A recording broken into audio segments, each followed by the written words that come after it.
వారి ఇబ్బందులు కూడా తెలియపరచాల్సిన అవసరం డెఫినెట్గా మన లాంటి వాళ్ళకు ఉంటుంది. ఎస్, మౌనిక గారు కూడా టెక్నికల్ ఇష్యూ ఉన్నట్టుంది, మళ్ళీ జాయిన్ అవుతారు, అప్పుడు అవతో మాట్లాడదాం. ఎస్, శివపార్వతి గారు, సో ఇంకా ఏం చెప్తారు?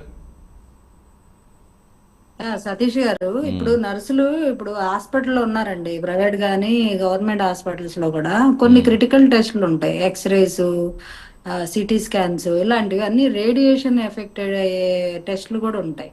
అంటే వాళ్ళు వాళ్ళ ఆరోగ్యాన్ని కరిగించుకొని మరి ఆ టెస్టులు ఉండే రూమ్ లో ఉంటారు. అంటే అన్ని ప్రొటెక్షన్స్ తీసుకున్నప్పటికీ కూడా ఆ రేడియో ధార్మిక కిరణాల వల్ల చాలా వాళ్ళు హెల్త్ కోల్పోతారండి. అంటే ఇప్పుడు కోడవిల్ మనలాంటి వాళ్ళు బయటకు వెళ్ళిపోమంటారు, పేషెంట్ తో పాటు మన పిల్లల్లో లేదా మన పేరెంట్స్ లో తీసుకెళ్తే మీరు బయట నిల్చోండి, చాలా రేడియేషన్ వస్తుంది కాబట్టి అని చెప్తారు.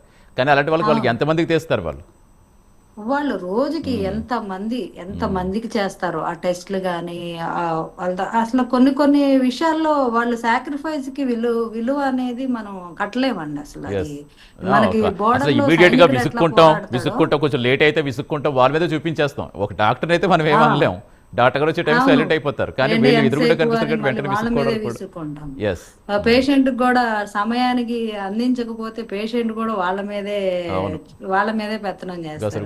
పేషెంట్ బంధువులు వాళ్ళనే అంటారు, డాక్టర్లు వాళ్ళనే అంటారు, పేషెంట్ బంధువులు వాళ్ళనే అంటారు, యాజమాన్యం వాళ్ళనే అంటారు. సో ఇల్లు దిద్దుకొని, ఇంట్లో పిల్లల్ని దిద్దుకొని ఇక్కడికి వచ్చి హాస్పిటల్లో సర్వీసులు అందించి, ఇవి కాకుండా గ్రామాల్లో నర్సులు ఉంటారు కదండి, విలేజ్ నర్సెస్, వాళ్ళు ఎంత ట్రైబల్ ఏరియాస్ కి ఎంత టిపికల్ టైంలో కూడా అర్ధరాత్రి అపరాత్రి అని లేకుండా బస్ సర్వీసులు కూడా లేని వాటిలో నడుచుకుంటూ వెళ్ళిపోయే కొన్ని ఇప్పుడు కూడా చేసే సర్వీసెస్ ఉన్నాయండి విలేజ్ నర్సులు. నా చిన్నతనంలో అసలు మాకు నర్సు ఒకతే వారానికి 2 సార్లు 3 సార్లు వస్తారు, ఆవిడ ఎప్పుడు వస్తారా అని ఊరంతా వెయిట్ చేసే పరిస్థితి. అంత సిన్సియర్ గా వర్క్ చేసేవాళ్ళు వాళ్ళు. ప్రతి సమస్యని నోట్ చేసుకొని మళ్ళీ దాన్ని వాళ్ళకి దగ్గరలో ఉన్న హాస్పిటల్ దగ్గర నుంచి మందులు తీసుకొచ్చి, లేదా వాళ్ళకి వైద్యానికి సంబంధించిన రెఫరెన్స్లు తీసుకొని మళ్ళీ పేషెంట్ తీసుకొని వాళ్ళు వెళ్ళి హాస్పిటల్కి వాళ్ళని మళ్ళీ ట్రీట్ చేయించుకొని మళ్ళీ వాళ్ళని దిగబెట్టే పరిస్థితి అలా ఉండేది. విలేజ్ నర్సుల సర్వీస్ అంత బాగుండేది అప్పుడు. ఇప్పుడు కూడా ఉన్నారు, ఇప్పుడు సచివాలయాల్లో కూడా వైద్య సిబ్బందిని ఒకళ్ళనో ఇద్దరినో రిక్రూట్ చేసినట్టున్నారు గతంలో. సో ఇంకా బెటర్మెంట్ గా అక్కడ మండల స్థాయిలో కానీ హాస్పిటల్స్ లో కూడా, ప్రభుత్వ హాస్పిటల్స్ లో కూడా మెరుగైన వసతులు సౌకర్యాలు కలిగించి వాళ్ళకి ఎక్కువగా శారీరక శ్రమ, మానసిక ఒత్తిడి లేకుండా వాళ్ళని ఎంత బాగా చూసుకుంటామో వాళ్ళు ప్రజలకు అంత సర్వీస్ చేస్తారు. కాబట్టి వాళ్ళని మనం కూడా దైవంతో సమానంగా ప్రభుత్వాలు కూడా వాళ్ళని ఒక ప్రత్యేకమైన వసతులతోటి సౌకర్యాలతోటి వాళ్ళని గౌరవించాలని నేను కోరుకుంటాను. డెఫినెట్గా అండి. ఎస్, సురేంద్రబాబు గారు, మౌనిక గారు వచ్చే వరకు కొంచెం మీరు కొన్ని విషయాలు క్లారిటీ ఇవ్వాలి. అసలు అంటే వారు డాక్టర్స్గా ఇప్పుడు మీ దగ్గర పనిచేస్తున్న నర్సులు కావచ్చు, మీకు ప్రధానంగా వచ్చి వారికి ఇబ్బందులకు సంబంధించి అసలు ఏం చెప్తుంటారు, ఎక్కువగా ఏమి వినిపిస్తూ ఉంటాయి మీకు? నర్సెస్ విషయంలో ఎస్ నర్సెస్ విషయంలో సార్, అంటే ఇందాక మేడం గాని సార్ గారు చెప్పినట్టు, అంటే ఇన్ఫెక్షన్స్ డిసీజెస్ రిస్క్ కాదు సార్. అంటే ఇప్పుడు కరోనా లాంటివి, లేకపోతే ఏదైనా మామూలుగా శ్వాసం అంటే తుమ్ములు దగ్గు ద్వారా స్ప్రెడ్ అయ్యేది కాదు సార్. ఇంకా అన్నిటికంటే భయంకరమైన రిస్క్ ఉంది హెల్త్ కేర్ వర్కర్స్ అందరికి, స్పెషల్లీ నర్సులకి. ఇప్పుడు హెచ్ఐవి పేషెంట్స్ ఉంటారు, హెపటైటిస్ పేషెంట్స్ ఉంటారు, నీడిల్ ప్రిక్ ఇంజరీస్ చాలా కామన్ అవుతాయి సార్. నైట్ డ్యూటీలో గానా ఎక్కువ మంది పేషెంట్స్ ని ఒక్కటే నర్సు చూడాల్సి వచ్చినప్పుడు కంటిన్యూస్ గా అలసిపోతుంటారు. చూసుకోకుండా హెచ్ఐవి పేషెంట్ ది అట్లాంటిది ఒక్క నీడిల్ పిక్ అయితే వాళ్ళు సుమారుగా ఒక నెల రోజులు పోస్ట్ ఎక్స్పోజర్ ప్రొఫైల్ యాక్సెస్ చేసుకుని 6 వారాల తర్వాత మనకు ఉందా లేదా టెస్ట్ చేసుకునేటప్పుడు ఒక్కొక్కరు నరకం అనుభవిస్తాం సార్. మీరు ఒకసారి ఊహించుకోండి, అలాంటి భయంకరమైన వ్యాధులన్నీ కూడా ఎక్స్పోజ్ అవుతారు నర్సులు. అంటే ఆ విషయంలో హెల్త్ కేర్ వర్కర్స్ అంత రిస్క్ ఉంది, నర్సెస్ కి చాలా ఎక్కువ రిస్క్ ఉంటుంది.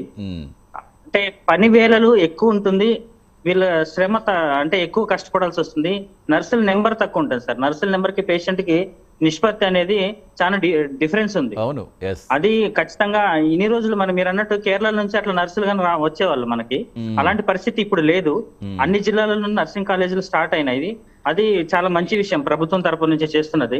పవన్ కళ్యాణ్ గారు నర్సులందరూ కూడా ఈ రోజు ప్రామిస్ చేస్తారు కదా, ఖచ్చితంగా ప్రాబ్లమ్స్ అన్ని సాల్వ్ అవుతాయని అనుకుంటున్నాము.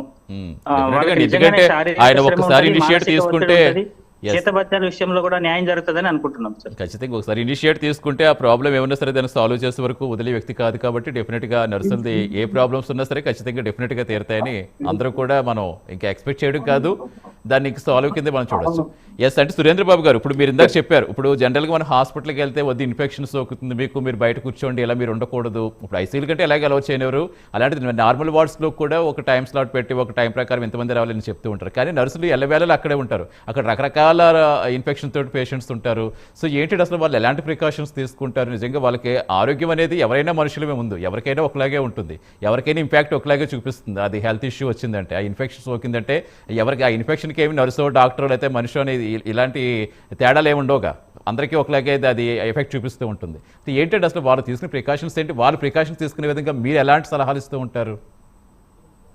సార్ ఒక చిన్న విషయం చెప్తాను సార్.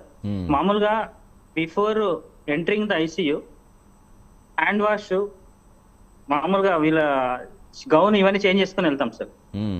ఐసీయూకి సంబంధించిన గౌన్, యాప్రాన్, మాస్క్ ఇవన్నీ పెట్టుకొని వెళ్తారు. నెక్స్ట్ వాళ్ళు ఏదైనా నేచురల్ యూరిన్కి వెళ్ళాలన్నా కూడా ఇవన్నీ తీసి మళ్ళీ వాష్ చేసుకొని మళ్ళీ వెళ్ళి రావాలి.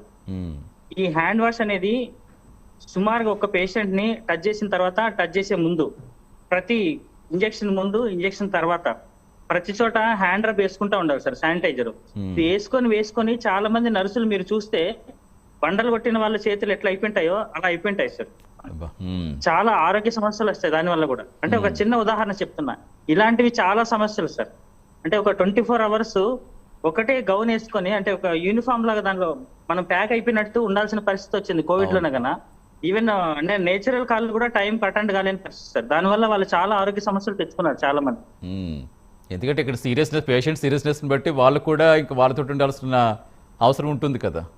ఇంకా అటువంటి సందర్భాల్లో వాళ్ళకి నిజంగా మీరు చెప్పినట్టు నేచురల్ కాల్స్ కూడా టైం ఉంటుంది. నర్సెస్ అని అంటే హాస్పిటల్ సిబ్బంది కానీ పేషెంట్స్ చాలా ఎమోషనల్ కనెక్ట్ ఉంటారు సార్. ఇప్పుడు మన ఇంట్లో ఏదైనా సపోజ్ అంటే మనకి ఇష్టమైన వాళ్ళ ఇంట్లో ఏదైనా ఫెస్టివల్ ఉన్నా, బర్త్డేలు ఉన్నా, పార్టీలు ఉన్నా, అందరూ పండుగ చేసుకున్నా కూడా హాస్పిటల్ ఏదైనా పేషెంట్ కి ఏదైనా జరిగింది అనుకోండి సార్, మనమేం వెళ్ళి పండుగ చేసుకోం, బర్త్డే సెలబ్రేట్ చేసుకోం, బిర్యానీ తినం.